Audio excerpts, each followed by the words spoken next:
For the past 3 decades, only about 1,000 taxi cabs were allowed to pick up passengers in the city. The permits for those cabs belong to people like Tesfam Debas. To me, coming to America is opportunity of, dream of American dream. Debas came to the United States from Eritrea about 30 years ago. Since then, he's sunk nearly $300,000 into 3 taxi cabs and the permits to operate them. His nest egg, we're riding in it. Were you hoping to retire at 65? The worst question. I don't like it. Debas says the change to an open taxi market makes his investment nearly worthless. That's because he bought the permits for his cabs on an underground market. Officially, under the old system, when taxi permits were transferred from one person to another, the recipient paid a $3,000 fee to the city's transit agency.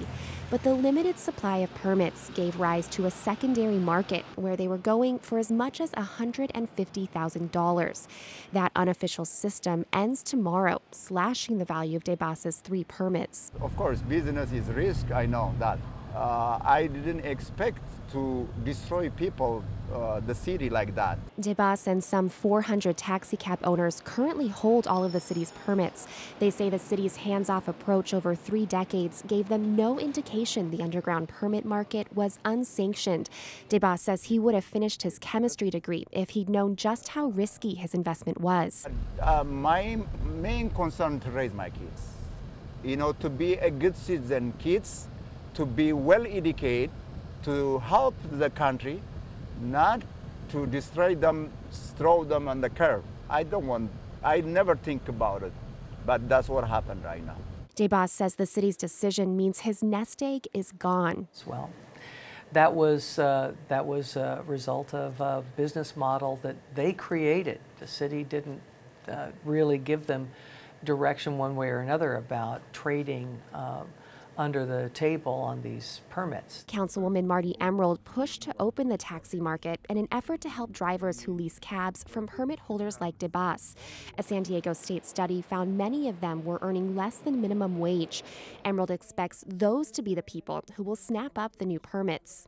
I suspect the industry will go through some growing pains. There will be an adjustment of some kind. But many of the drivers who would be looking to get permits are already driving.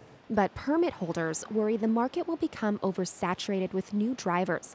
They say, just look at history. San Diego's already been through this once. Roger Teal has been studying the taxi industry for 4 decades. He watched when the city opened its taxi market in the early 80s, only to close it back up a few years later. Back then, the number of taxis more than doubled, and Teal says the 500 new cabbies headed straight to taxi queues at the airport. They were huge. they were so long that, that they had to have I suppose it's the Port Authority police out there to sort of chase cabs away from the end of the line because they were basically backing all the way up onto, I can't think of the big street that goes out to the airport. But yeah, it was a mess.